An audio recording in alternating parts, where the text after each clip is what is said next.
Això no hauria estat possible sense les polítiques d'un partit popular manifestament corrupte, sense un partit socialista obrer espanyol i un partit socialista de Catalunya manifestament desaparegut per acció i omissió, i per uns partits com Ciutadans que ha vist en el conflicte polític l'oportunitat de consolidar el seu projecte. Avui tenim, encara ara, no ho hem votat, l'oportunitat de les oportunitats. Indispensable situar-nos, ho han fet els meus companys, però crec que és interessant tornar-nos a situar. Avui aquí hi ha molta expectació i es vol explicar d'on venim i on estem. L'oportunitat per nosaltres és el canvi. Cert, el canvi es guanya a les urnes. Senyor Rodríguez, cert, es guanya a les urnes. Però també és cert que el Partit Socialista que avui està presentant avui aquí no és el mateix que va guanyar les eleccions el 2015.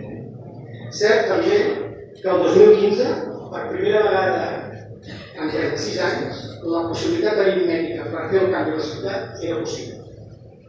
Cert també que, tot i que era possible, les eleccions les havia guanyat d'una forma prou clara el Partit Socialista de Catalunya.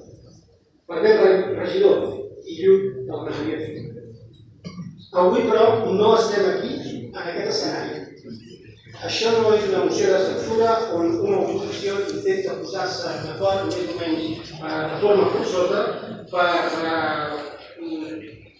crear un govern i canviar un alcalde. Estem aquí perquè l'anterior alcalde va trencar el carrer del partit, va deixar l'acte i va marxar cap a casa. El camí per fer-ho, i més enllà de la lectura que s'ha fet, va ser estrany per dir-ho d'alguna manera. Primer va dir que plegaria si s'aplicava l'article 155. Després, un cop aplicat, va dir que no, que era l'alcalde de tots i seguia. Seguidament va expulsar el Partit Demòcrata Català del govern, el seu soci de govern. Acte seguit va refer i presentar un nou cartipàs municipal. I seguidament, al cap d'uns dies, pocs plega, trenca el carnet i deixa l'acte.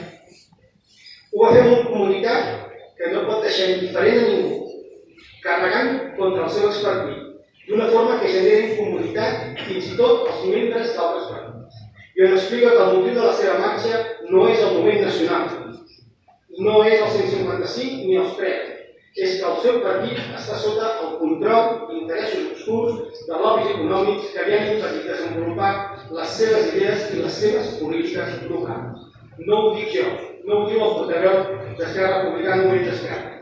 Ho diu el que era fins fa 2 dies l'alcalde de Terrassa del Partit Socialista. No s'acaba aquí. Des del dia que marxa, dia sí, dia també, es publica una entrevista seva en el mitjà de comunicació